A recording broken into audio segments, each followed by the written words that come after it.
chemicals has been interesting, right? A discovery of sorts in the last 5 years, and all went up before the market started to punish those which probably didn't have pricing power or backward integration or combination of all of these. Now, my question is, if we look at the last 2 or 3 quarters, and correct me if I'm wrong, Ayaz, but it seems that fluorination as a pocket or one or two pockets probably seem to weather this storm a lot better than some of the others, which had a lot of promise, be it phenol companies, be it some of the others. How are you approaching this now? Because as you said, even this is not a fleeting opportunity. It seems to be a really long-term opportunity. Yeah, that's again a great question, Neeraj. Like it happens, and I want to say that the chemicals business as of the listed companies in India is probably the most bottom-up differentiated sort of sector. And so it'll be unfair to club all businesses in terms of the way we look at them as financial investors. Our desire would be to own companies which make money in a very simple construct, and that too on a sustainable basis and a lot of money.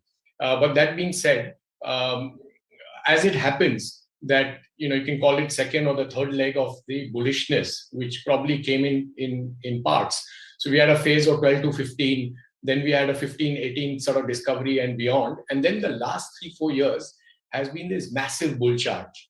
And if you were to put that in perspective, what happens is that everything gets painted in the same brush.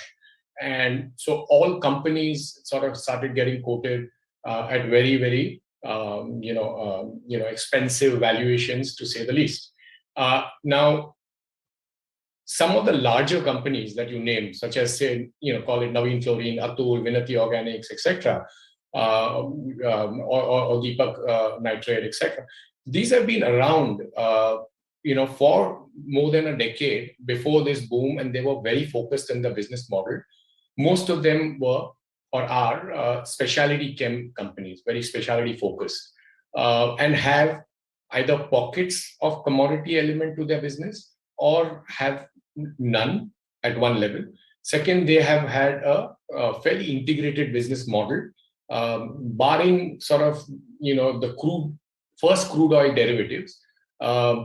Their key starting materials they are linked fairly high upstream all the way to the finished product that they sell to the consumers. In addition, their market positioning is very strong. They are amongst the leading players or the leading suppliers in the global sense of things. And I'm talking about some of these names clearly, right? So that's why why the business have been reporting decent numbers that you quote, and I agree, over the last 2 to 4 quarters.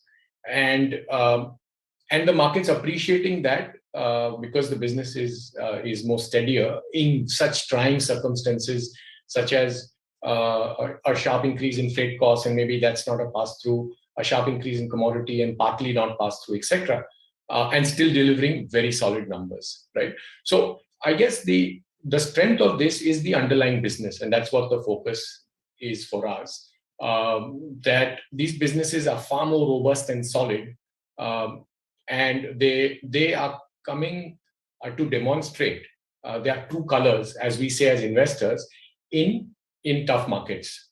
So for us as money managers, I think the evaluation should be how did we do in a very tough market or a bear market.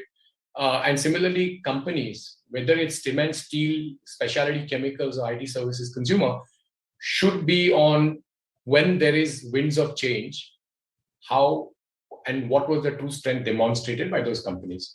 So I'm actually quite impressed by the fluorination stroke single or 2 category type companies, where they have a single large product which is growing, they're global number 1, number 2 kind of player, and being able to protect the business model thus far. Obviously, markets sort of going forward, so we'll have to see, whether there were some upfront raw materials which were bought, which could have been contributing to this sustainability.